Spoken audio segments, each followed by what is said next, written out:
Hi friend, this is Pawan Rajput. Welcome back to home online exam study.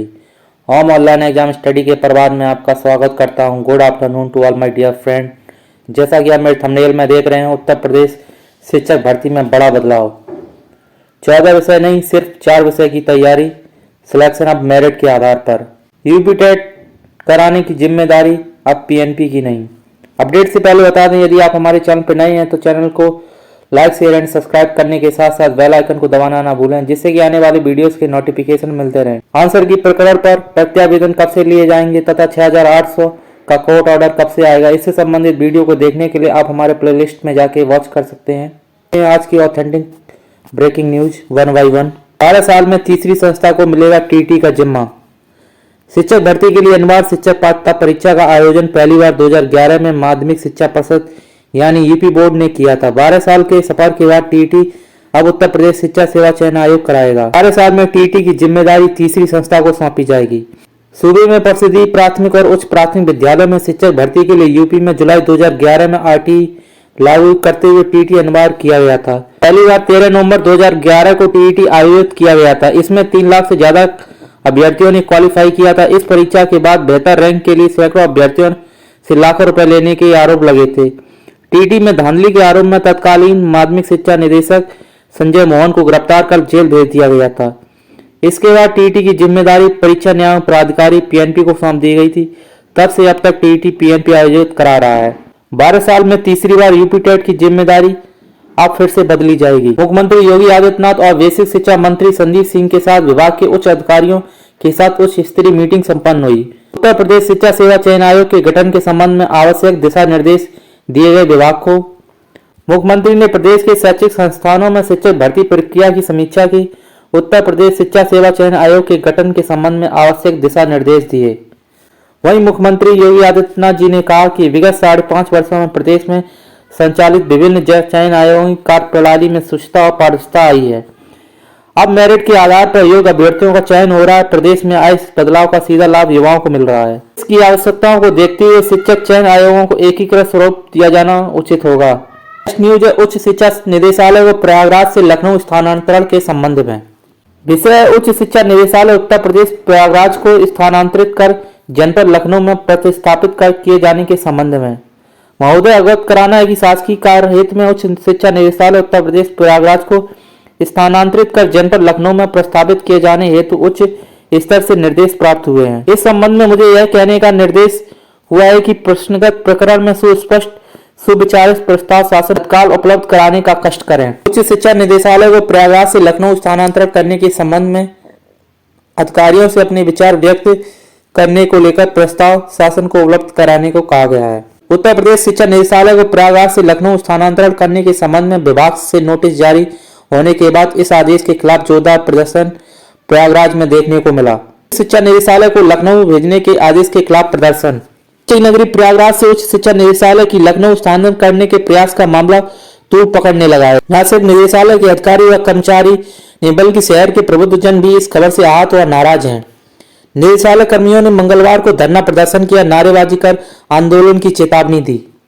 National news Uttar Pradesh शिक्षक भर्ती में बड़ा बदलाव। मुख्यमंत्री योगी आदित्यनाथ के द्वारा उत्तर प्रदेश शिक्षा सेवा चयन आयोग एवं उत्तर प्रदेश माध्यमिक शिक्षा सेवा आयोग को सम्मिलित कर नया आयोग उत्तर प्रदेश शिक्षा सेवा आयोग बनाया जाएगा। प्रदेश शिक्षा सेवा आयोग एवं उत्तर प्रदेश माध्यमिक शिक्षा आयोग के सम्मेलन का प्रारूप।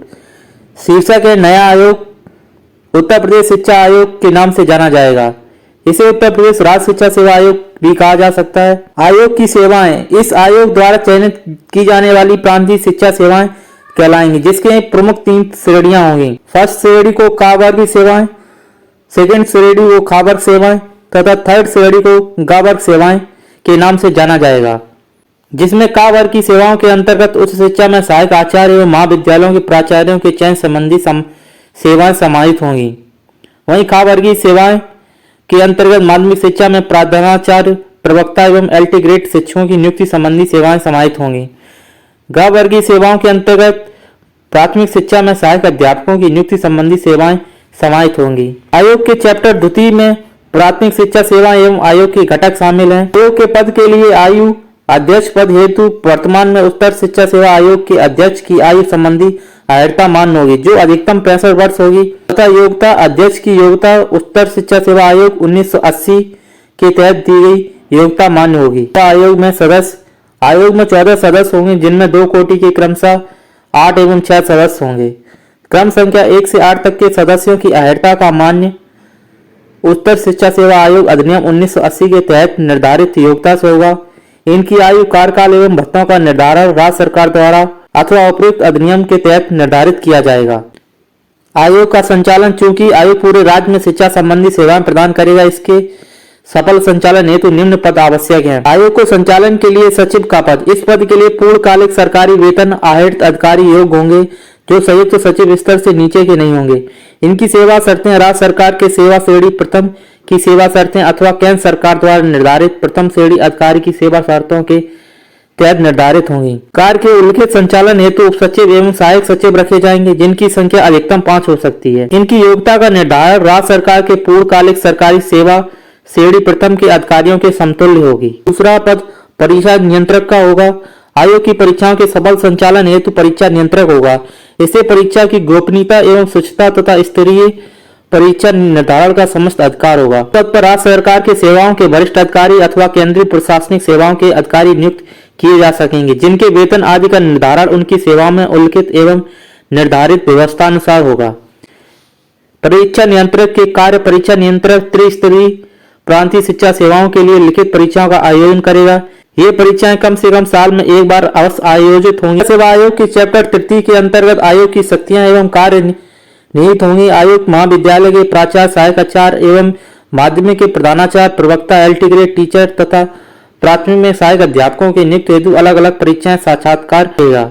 आयोग को परीक्षा प्रणाली साक्षात्कारताओं की नियुक्ति के लिए प्रेरण का निर्धारण करने का अधिकार होगा। आयोग के चतुर्थ चैप्टर के अंतर्गत नियुक्त एवं परीक्षा प्रणाली निहित है। आयोग उच्चतर माध्यमिक एवं प्राथमिक शिक्षा की त्रिवर्गीय सेवाएं हेतु अधिकृत है। इसकी नियुक्ति हेतु परीक्षा प्रगति वर्गानुसार निम्न होगी। का वर्गीय सेवाओं के अंतर्गत उच्च शिक्षा में सहायक आचार्य हेतु सामान्य ज्ञान एवं संबंधित विषय में लिखित परीक्षा का आयोजन किया जाएगा, जो वस्तुनिष्ठ प्रकार की होगी। सामान्य ज्ञान 30 अंक का, संबंधित विषय 70 अंक एवं साक्षात्कार हेतु 30 अंक निर्धारित होंगे। आचार्य एवं महाविद्यालय में प्राचार्यों की नियुक्ति हेतु विश्वविद्यालय अनुदान आयोग द्वारा निर्धारित आचार्यों की नियुक्ति के मानक मान होंगे, जिसमें एपीआई, प्रशासनिक दस्तावेजी व्यवस्थापन हेतु अंक निर्धारित होंगे। साथ ही साथ साक्षात्कार के लिए अलग से अंक निर्धारित किए जाएंगे। वहीं खा वर्गीय सेवाओं के अंतर्गत खा वर्गीय सेवाओं में संबंधित विषय एवं सामान्य ज्ञान की लिखित परीक्षा एवं साक्षात्कार हेतु निर्धारित अंक के अनुसार मेरिट का निर्धारण होगा। यही अभ्यर्थी यदि स्नातक अथवा राज्य सरकार द्वारा अन्य एलटी ग्रेड की योग्यता धारण करते हैं, तो वे उस पद के लिए भी इसी लिखित परीक्षा से अर्ह होंगे। साथ ही साथ सामाजिक विज्ञान एवं विज्ञान के 2 विषयों के आधार पर एलटी ग्रेड की अलग अलग परीक्षाएं भी आयोजित की जा सकेंगी। मेरिट का निर्धारण लिखित परीक्षा एवं साक्षात्कार के अंकों के साथ होगा। वर्गीय सेवाओं के अंतर्गत प्राथमिक शिक्षा में सहायक प्रधानाध्यापकों की भर्ती हेतु साक्षात्कार नहीं होगा। इस परीक्षा में अभ्यर्थी के भाषा ज्ञान, शिक्षक अभिरुचि, सामान्य अध्ययन पर आधारित लिखित परीक्षा एवं केंद्र सरकार अथवा राज्य सरकार द्वारा अहर्ता निर्धारित टीईटी अथवा सीईटी के प्राप्त अंकों के 1/4 अंक तथा अभ्यर्थी के मेरिट का भी अंक निर्धारित कर चयन किया जाएगा। विद्यालय में शिक्षक बनने के लिए टेट सीटेट का 1/4 अंक तथा अभ्यर्थियों के मेरिट के अंकों को जोड़कर चयन प्रक्रिया पूरी की जाएगी। नए आयोग के गठन के बाद बहुत कुछ बदलाव देखने को मिलेगा। क्या सभी आयोग के एक साथ सम्मिलित हो जाने पर शिक्षक भर्तियां समय पर पूर्ण हो पाएंगी, या इनमें और लेट लतीफी देखने को मिलेगी? जब अलग अलग आयोग होने के बाद इतना भ्रष्टाचार हो रहा है, तो क्या एक आयोग के बन जाने के बाद नहीं होगा? यह ऐसा एक बड़ा सवाल है जिसका जवाब आने वाले समय में देखने को मिलेगा। चलिए मिलते हैं अपने नेक्स्ट वीडियो में ऐसे ही ऑथेंटिक ब्रेकिंग न्यूज के साथ। यदि आप हमारे चैनल पर नए हैं तो चैनल को लाइक, शेयर एंड सब्सक्राइब करने के साथ साथ बेल आइकन को दबाना ना भूलें, जिससे कि आने वाली वीडियोस के नोटिफिकेशन मिलते रहें। चैनल से रिलेटेड कोई सजेशन या सुझाव देना चाहते हैं तो कमेंट के माध्यम से बता सकते हैं। Thanks for watching to my channel.